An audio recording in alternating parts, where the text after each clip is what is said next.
Hello everyone, I welcome you all at अधिष्ठान IAS. अधिष्ठान IAS में आपका स्वागत है। देखिए, महात्मा गांधी की ऐसी बहुत सारी फिलोसफीज है, बहुत सारी थ्योरीज है जो आपके यूपीएससी सीएससी के पेपर के अंदर काम आ सकती है, specially in ethics paper and ऐसे राइटिंग के अंदर। बहुत इंपॉर्टेंटली आपको महात्मा गांधी को अंडरस्टैंड करना होता है। तो ऐसी 10 to 15 फिलोसफीज हैं, थ्योरीज हैं। उनमें से एक फिलोसफी है ट्रस्टीशिप थ्योरी। अब ट्रस्टीशिप थ्योरी क्या होती है, कैसे हम डिफरेंट डिफरेंट डायमेंशंस में इसको यूज कर सकते हैं, क्या क्या क्वेश्चन इस पे पूछे जा सकते हैं, आज इस वीडियो के अंदर हम सब कुछ अंडरस्टैंड करेंगे। ठीक है, चलो अंडरस्टैंड करने से पहले ऐसे समझते हैं। मान लीजिए एक बहुत अमीर आदमी है, इसने बहुत अपना पैसा कमाया हुआ है। ठीक है, ये मान लीजिए एक बिजनेसमैन है। राइट, ये एक बिजनेसमैन है जिसने बहुत सारा पैसा अपना कमाया हुआ है। ये इसके क्या है, ये इसके वर्कर्स है। तो महात्मा गांधी ऐसे कहते हैं कि मान लीजिए आपने बहुत सारा पैसा कमा लिया है, तो वो सारा पैसा आपका नहीं है। You are not the whole sole owner of this property. You आपके पास ये सारा पैसा आ तो गया है, बट इस सारे पैसे के आप ओनर नहीं है। आप उतने ही पैसे के ओनर हैं कि आप एक एक अगर हम देखें तो एक ऑनरेबल लाइवलीहुड आप जी सके। बाकी सारा पैसा आपको अपने वर्कर्स के बीच में बांट देना चाहिए। समझ में आ रहा है? बाकी सारा पैसा आपको अपने वर्कर्स के बीच में बांट देना चाहिए। मतलब एक वर्कर के लिए आप एक ट्रस्टी होने चाहिए। देखिए, ट्रस्टी कौन होता है? कोई भी ट्रस्टी होता है तो उसका, जैसे मान लीजिए कोई चर्च का ट्रस्टी है, कोई एजुकेशन इंस्टीट्यूशन का ट्रस्टी है, तो ट्रस्टी क्या ध्यान रखता है? वो ध्यान रखता है कि मेरे चर्च को कोई दिक्कत होगी तो I will be there for that. ठीक है, मेरे एजुकेशन इंस्टीट्यूशन को कोई दिक्कत होगी तो मैं हूं उसके लिए। फाइनेंशियल कोई मदद करनी हो, मदद करूंगा। इंफ्रास्ट्रक्चर डेवलपमेंट करना हो तो क्योंकि मैं ट्रस्टी हूं, मैं करूंगा। राइट। इसी तरह से अमीर आदमी जो होते हैं, उनको क्या करना चाहिए? अपने आप को एक ट्रस्टी समझना चाहिए, है ना? ट्रस्टी समझना चाहिए किसका? इन गरीब आदमियों का। राइट। अगर हम ऐसा करेंगे, अगर मान लीजिए हर अमीर आदमी के अंदर ये फीलिंग जनरेट कर दी जाए कि ये सारा पैसा आपका नहीं है, कुछ पैसा आप रखिए, बाकी सब सोसाइटी के वेलफेयर के अंदर आप करिए, बाकी सब सर्विस ऑफ ह्यूमैनिटी के अंदर आप करिए, ये सारा पैसा आपका नहीं है, इन लोगों का भी ये पैसा है, गरीब आदमियों के ऊपर आप खर्च करिए, वेलफेयर में खर्च करिए, तो इस संसार के अंदर कभी भी क्लास कंफ्लिक्ट नहीं हो सकता है। तो महात्मा गांधी की ये जो थ्योरी है, ट्रस्टीशिप की थ्योरी, ये क्या कर रही है? एक तरह से क्लास कंफ्लिक्ट को रोकने की कोशिश कर रही है। क्लास कंफ्लिक्ट का मतलब क्या है, ये हम इसके अंदर समझ लेते हैं। मान लीजिए कि एक आदमी है, वो बहुत ज्यादा डेवलप करे जा रहा है, करे जा रहा है, और दूसरे आदमियों का खून चूस कर वो डेवलप करे जा रहा है।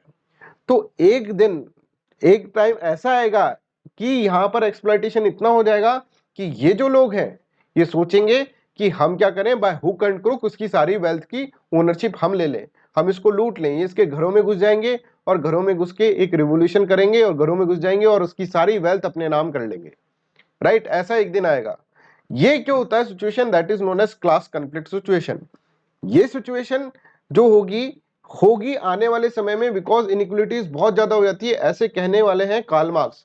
कार्ल मार्क्स कहेंगे एक दिन ऐसा आएगा कि ये जो लोग होंगे, इन अमीर लोगों के घर में घुस जाएंगे, एक बहुत बड़ा रिवोल्यूशन करेंगे और इनकी सारी ओनरशिप अपने नाम कर लेंगे, और फिर एक डिक्टेटरशिप होगी, इन लोगों की डिक्टेटरशिप होगी, और फिर जस्ट डिस्ट्रीब्यूशन ऑफ रिसोर्सेज होगा, फिर सबके अंदर अच्छा सा रिसोर्स का बंटवारा हुआ होगा, इक्वलिटी क्रिएट होगी सिस्टम के अंदर, और फोर्स सोशल जस्टिस आएगा। ये तो भाई किसकी बात है? क्लास कन्फ्लिक्ट होगा तब की बात है। पर महात्मा गांधी बोलते हैं कि भाई क्लास कन्फ्लिक्ट करने की जरूरत ही क्या है? हम जिस सोसाइटी में रह रहे हैं उसके अंदर क्लास कोऑपरेशन वाली थ्योरी हम लेकर आते हैं ना। जबरदस्ती की क्लास कन्फ्लिक्ट होगा, उसके बाद डिस्ट्रीब्यूशन ऑफ रिसोर्सेज होगा, फिर क्या होगा, फिर सोशल जस्टिस आएगा। इससे बढ़िया ऐसा हमको करना चाहिए कि अमीर आदमियों को परसू करना चाहिए, अमीर आदमियों को कहना चाहिए कि भाई देखो, तुम्हारे पास इतना सारा पैसा आया है, भगवान ने ये सारा पैसा तुमको अपने लिए नहीं दिया है, इसमें से इतना पैसा तुम रख लो, बाकी का ये जो पैसा है सोसाइटी के वेलफेयर में लगाओ। तो इससे कभी भी इनके दिमाग में ऐसा नहीं आएगा कि भाई हमको इसके ऊपर आके अटैक करना है, हमें इसकी सारे रिसोर्सेज ले लेने हैं। कभी भी डिक्टेटरशिप ऑफ जो प्रोलिटेरिएट्स होते हैं या डिक्टेटरशिप ऑफ वर्कर क्लास होगी, ऐसा कभी सिचुएशन ही नहीं आएगा। तो महात्मा गांधी कहते हैं कि क्लास कॉपरेशन के बारे में हमको सोचना चाहिए, हमें क्लास कन्फ्लिक्ट के बारे में नहीं सोचना चाहिए। Are you getting this one?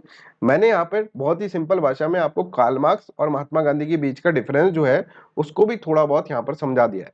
Right. अब हम ट्रस्टीशिप थ्योरी को समझते हैं, पढ़ते हैं कि किस तरह से हमें इसके अंदर लिखना होता है। तो अब आप समझ तो चुके हैं। अब देखिए, it is a socio economic philosophy that is propounded by Mahatma Gandhi, very true. ठीक है, इसके बाद इट अर्जेस लैंडलॉर्ड्स, अमीर आदमी, एंड कैपिटलिस्ट, अमीर आदमी, कि अपनी सारी वेल्थ अपने आपको सोल प्रोप्राइटर मत समझो अपनी सारी पोजीशन का, but only as a trustees, अपने आपको ट्रस्टी समझो ऑफ ए गिफ्ट, की ट्रस्टी है और ये गिफ्ट जो दिया है आपको, प्रॉपर्टी दी है, ठीक है, ये किसने दी है, ये गॉड ने दी है, for the service of humanity, अब सर्विस ऑफ ह्यूमैनिटी के लिए। अगर हम महात्मा गांधी की प्योर वर्ड्स के अंदर बात करें तो महात्मा गांधी कहते हैं, मान लीजिए मेरे पास बहुत सारा पैसा आ जाता है, I have come by a fair amount of wealth, या तो मेरे पिताजी बहुत अमीर है, या तो लेगेसी के द्वारा आ जाता है, अंबानी का बेटा, ठीक है, उसके पास बहुत पैसा आ जाता है, या फिर मैंने कोई ट्रेड करा है या मैंने कोई इंडस्ट्री खोली है तो मेरे पास बहुत सारा पैसा आ जाता है। तो मुझे समझ में आना चाहिए, मुझे ये बात मेरे में क्लियर होनी चाहिए, सारा पैसा मेरा नहीं है। I must know that all that wealth does not belong to me, इस सारे पैसे का अधिकारी मैं नहीं हूं, ठीक है, मेरे को कुछ पैसा रखना है जिससे मैं ऑनरेबल लाइवलीहुड जी सकूं, और बाकी का सारा पैसा मेरे को कॉमन मैन के ऊपर, कम्युनिटी के ऊपर लगा देना चाहिए, वेलफेयर ऑफ कम्युनिटी के ऊपर लगा देना चाहिए। तो मतलब आप देखिए, अगर हर अमीर आदमी महात्मा गांधी के कॉन्सेप्ट को फॉलो कर ले, हर अमीर आदमी कहे कि हाँ यार हम एक ट्रस्टी हैं गरीब आदमियों के लिए, हमको जो वेल्थ दी है भगवान ने, ये पूरी वेल्थ मेरी नहीं है, इसमें से कुछ पैसा मेरा है, बाकी सब हमको कम्युनिटी के वेलफेयर में लगा देना है, तो क्लास कंफ्लिक्ट की कभी सिचुएशन आई ही नहीं। जिसके ऊपर कार्ल मार्क्स कहते थे कि देख ना एक दिन क्या होगा, क्लास कंफ्लिक्ट आकर ही रहेगा, और उसके बाद फिर जस्ट डिस्ट्रीब्यूशन ऑफ रिसोर्सेज होगा, फिर सोशल जस्टिस आएगा। महात्मा गांधी कहते हैं सोशल जस्टिस तो ये रहा, अगर सभी लोगों को हम क्या करें, हम ये समझा दें अमीर लोगों को, किसी तरह से ये परसू कर लें कि भाई देखो तुम्हारा सारा वेल्थ तुम्हारा नहीं है, इसको कम्युनिटी के अंदर आप डिस्ट्रीब्यूट करें, then the feeling of class conflict will be replaced by the class cooperation. तो यहां पर देखिए, the feeling of class conflict would be replaced by the sentiments of the class cooperation, अगर ट्रस्टीशिप थ्योरी को आपने बता दिया। अब सब ऐसे पूछेंगे साहब महात्मा गांधी एक चीज बताओ, कि एक अमीर आदमी होगा वो क्यों अपना पैसा जो होगा अपने दूसरों को देगा, राइट, कैसे देगा आप बताओ मेथड, कि किस तरह से देगा, ये तो बड़ा आइडियलिस्टिक थ्योरी आप बोल रहे हो, राइट, तो यहां पर इसका पैसा है तो ये या तो अपने बेटे को देगा या खुद रखेगा, इन लोगों को क्यों देगा, ऐसा आप क्या कर दोगे। तो महात्मा गांधी कहते हैं कि इसकी भी टेक्निक्स है, इसकी टेक्निक्स को महात्मा गांधी बोलते हैं satyagraha, change of mind, change of heart, हृदय परिवर्तन यहां पर हो जाएगा थ्रू नॉन वायलेंस, इनको ऊपर कोई वायलेंस नहीं करना पड़ेगा हमको, नॉन वायलेंस के थ्रू ये हो जाएगा। तो ये क्या थ्योरी है, ये एक बड़ा कॉन्सेप्ट है, नेक्स्ट वीडियो के अंदर हम डिस्कस करेंगे कभी, ठीक है, बट ये आपकी जो थी that is the trusteeship theory. अब सवाल ये उठता है कि ये किस तरह से सवाल में पूछा जा सकता है, ठीक है, तो कभी भी ऐसा क्वेश्चन है कि महात्मा गांधी और कार्ल मार्क्स के बीच में क्या डिफरेंस है, तो एक point, one of the points में आप एक point class cooperation versus class conflict ये आप लिख सकते हैं, ठीक है, या फिर ऐसा क्वेश्चन आ जाए महात्मा गांधी का क्या रेलिवेंस है आज की प्रेजेंट दुनिया में, तो आप इसके अंदर लिख सकते हैं, या कभी इनइक्वलिटी का क्वेश्चन आ जाए कि किस तरह से इनइक्वलिटी बढ़ती जा रही है उसका क्या सॉल्यूशन है, तो आप इस तरह से गांधीयन एथिक्स के अंदर लिख सकते हैं, या फिर गांधीयन एथिक्स पे डायरेक्टली क्वेश्चन आ जाए तो आप इसके अंदर लिख सकते हैं, ऐसे राइटिंग पे तो आप इसको आराम से लिख ही सकते हैं। तो एक थ्योरी है जिसको मल्टीपल डायमेंशंस के अंदर आप यूज कर सकते हैं, इवन इनके ऊपर डिफरेंट डिफरेंट डायमेंशंस में क्वेश्चन भी पूछे गए। हम अपना एथिक्स कोर्स लेकर आ रहे हैं, ऐसे बहुत सारे फिलोसफर, जैसे महात्मा गांधी की आप देखिए 15 से 20 थ्योरीज है ऐसी, जो कि एक तरह से आलू की तरह काम करती है, मतलब वो कहीं पर भी आप डाल सकते हो, किसी भी सब्जी में डाल सकते हो, राइट, कहीं पर भी जीएस पेपर 1 2 3 4 ऐसे राइटिंग सब में डाल सकते हो। इसी तरह से बहुत सारे और भी फिलोसफर है, 30+ थिंकर्स के बारे में हम पढ़ेंगे। 30+ थिंकर्स के बारे में मतलब कि यहाँ पर आप देखिए 30 × 15 तो मानकर चलिए 15 थॉट्स तो होंगे, ठीक है, 15 भी नहीं माने, ऑन एन एवरेज 10 थॉट्स तो होंगे, तो 300 थॉट्स आपके दिमाग में होंगे।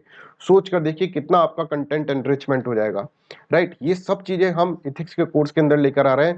ये बहुत सारे फीचर्स हैं इसके अंदर, कंप्लीट कवरेज ऑफ सिलेबस रहेगा, पीडीएफ आपको देंगे, इसके अंदर 30+ थिंकर्स हम आपको पढ़ाएंगे, लास्ट ईयर का पेपर डिस्कशन होगा, आंसर राइटिंग के लिए स्पेशल चीजें हैं यहाँ पर। इसके साथ साथ एक बहुत इंपॉर्टेंट चीज है कि फ्री पॉलिटी कोर्स भी हम आपको यहाँ पर दे रहे हैं। ये इसलिए दे रहे हैं कि आप ये जाने कि आपको जो पढ़ाया जा रहा है, जहाँ से आप पढ़ रहे हैं, राइट, उसका लेवल क्या है और हमारा लेवल क्या है, हमारा क्वालिटी क्या है, क्योंकि अगर आप पॉलिटी लेंगे तो उसकी आप क्वालिटी देखेंगे तो आप और मॉड्यूलर कोर्सेज की तरफ जाएंगे कि सर हमको इकोनॉमिक्स का भी चाहिए, ज्योग्राफी। तो एक तरह से प्रमोशनल कोर्स है।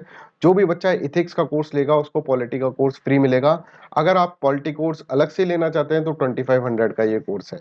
इथिक्स का कोर्स का फीस है 3700 ओनली। इसके अंदर पॉलिटी का कोर्स तो आपको मिल ही रहा है और ये सारे फीचर्स भी आपको यहाँ पर मिल रहे हैं। सभी बच्चे एनरोल करें। ये जो पॉलिटी का कोर्स है ये सिर्फ पहले 10 स्टूडेंट्स को मिलेगा। तो सभी बच्चों से जल्दी से जल्दी यहाँ पर एनरोल करें। एनरोल करना का प्रोसेस क्या है मैं आपको बताऊंगा। ये फोन नंबर है, इन फोन नंबर्स पे आप कॉल करें। I will let you know कि किस तरह से ये प्रोसेस है, ये मैं आपको इसके अंदर बताऊंगा। तो that's all for today's class. कैसा लगा आपको ये वीडियो आप जल्दी से बताएं मेरे को कमेंट सेक्शन के अंदर। Bye bye, take care and have a nice day.